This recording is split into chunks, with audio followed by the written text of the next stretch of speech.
Welcome to From Chaos to Peace with Conny. My name is Conny Graf and I am your host. I'm here to explore with you, often solo and sometimes with a guest, how a few minutes a day can keep the chaos away. And with chaos, I'm talking about the physical, digital, social, financial, mental, emotional, and spiritual clutter that can accumulate in our life and business. In every episode, I want to make you aware how clutter is so much more than you think and why I say that clearing your clutter is self-love. Well, hello, my friend. Welcome to the podcast. This is episode number 175. Thank you so much for allowing me back into your ears. And if I may ask, please subscribe and follow my podcast if you haven't done so yet. Because this way you never miss an episode, and share it with your family and friends too. Because if you find value in what I'm talking about, they will too. So today I want to give you a quick way on how to reduce your financial chaos in your business finances. I will make this short and actionable, and this will become a series of solo episodes, by the way, and this one is the first one in this series. So starting to reduce your financial clutter can be overwhelming because just as we heard in last week's episode with Bob Wheeler and the money nerve, all our money decisions are fueled by our emotions. If we are not aware of how these emotions try to sabotage us, then these emotions often do win, and the struggle to wisely manage our money gets bigger and bigger. When we're not intentional with money or put our head in the sand, things will get worse instead of better. And I call this mental and emotional clutter, as you know.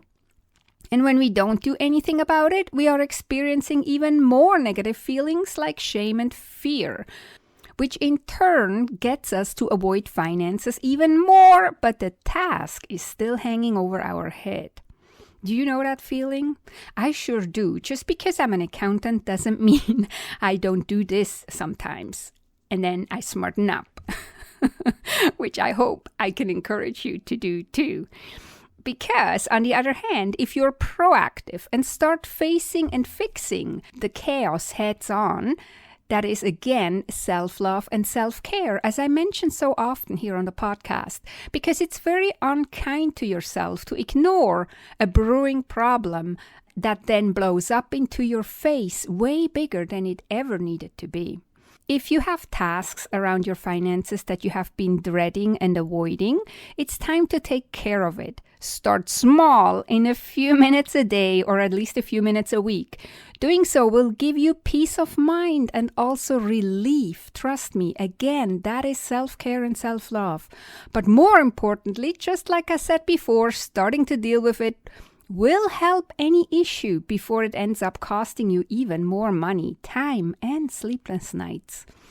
You will notice as you start intentionally paying attention to your money management that small decisions can truly impact your finances for the better. In a few minutes a day or week, you can complete a small task to make a big improvement in your financial situation. Okay, so this brings me to the first tip, one of the most emotional times during the year that relates to finances is tax time. But since taxes are no surprise ever, you can plan for this. So for most business owners, there are two kinds of taxes they have to pay, at least two kinds of taxes. Sales taxes that you had to charge your clients for your service or the product you sold them, and the taxes on your profit at the end of your tax year. Today, we start with the sales taxes because remember, we start small. Always, we start small. So the easiest way of reducing financial chaos in your business and life is to set a portion aside for these taxes. So here is how I do that. Here in British Columbia, I have to charge sales taxes. It's either 5% or 12%, depending on what I'm selling. This tax amount, this money, on every single invoice that I send to my clients is not my money ever. I have to collect this on behalf of the government. It's the government's money, and I am only a steward for it for a limited time. So every time when my client pays an invoice, I put that portion, the portion of the sales tax, into a different bucket, or a different you could call it a different category. And sometimes I advise my clients to even put it in a different bank account, because this way you're never tempted to think that this is your money. It is not your money. It was never yours, and it never will be yours. Then, when you have to file your sales taxes and pay them, you have the money available. No drama, no freaking out, no sleepless nights. The money is sitting ready to be paid forward to the government. And because it is not your money, and you never looked at it as your money, there is also not so much tension or so much regret to paying it, because it wasn't your money. You never looked at it as your money.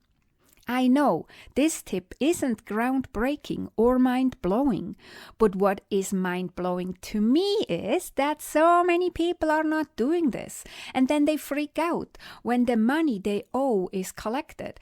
And that's why tax season is stressful, because you look at that money as your money, which it never is.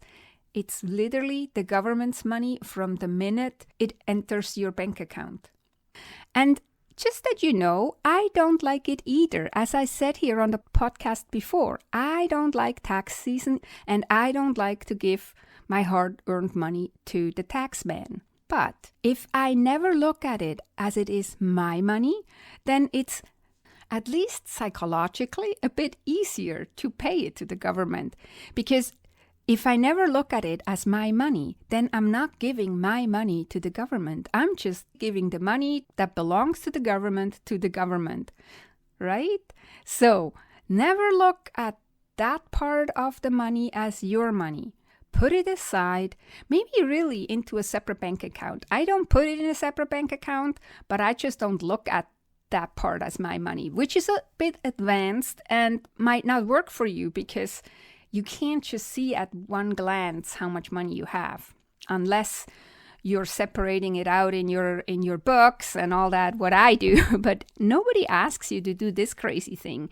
Just open up a second bank account and put that money into that bank account, and then never look at it other than that time a year that you have to pay your sales taxes, right? Again, reducing chaos, stress, sleepless nights is self-love and self-care, especially with finances. And if you struggle with chaos in your finances, your office, or your files, and you know you need to make a change, but you don't seem to be able to do it on your own, contact me, because I can help. You can bring your chaos to me. I will be on your side, and I will help you face your chaos, and together, as a team, we will figure out what's the best thing for you to do for a few minutes a day to keep your chaos away and to get organized and in control of your finances. You can message me on Instagram at @IamConnyGraf, that's my handle, or you can send me an email, or you can sign up for a complimentary Chaos to Peace session. The link is also in the show notes at connygraf.com/podcast/175. And if you love my podcast, you can really help me by going to Apple Podcasts and write an honest review. This will help that more people find this podcast and can move from chaos to peace in their life, business, and finances. Okay, my friend, that's it for this week. Thank you for listening all the way to the end. Have a beautiful and amazing week. Talk to you next time. Take good care and be safe.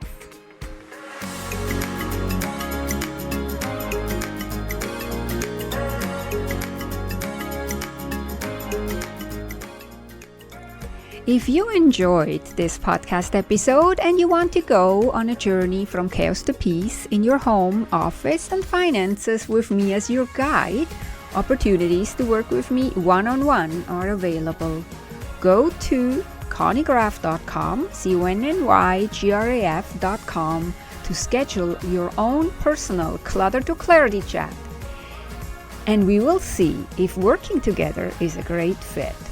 That is ConnyGraf.com, ConnyGraf.com.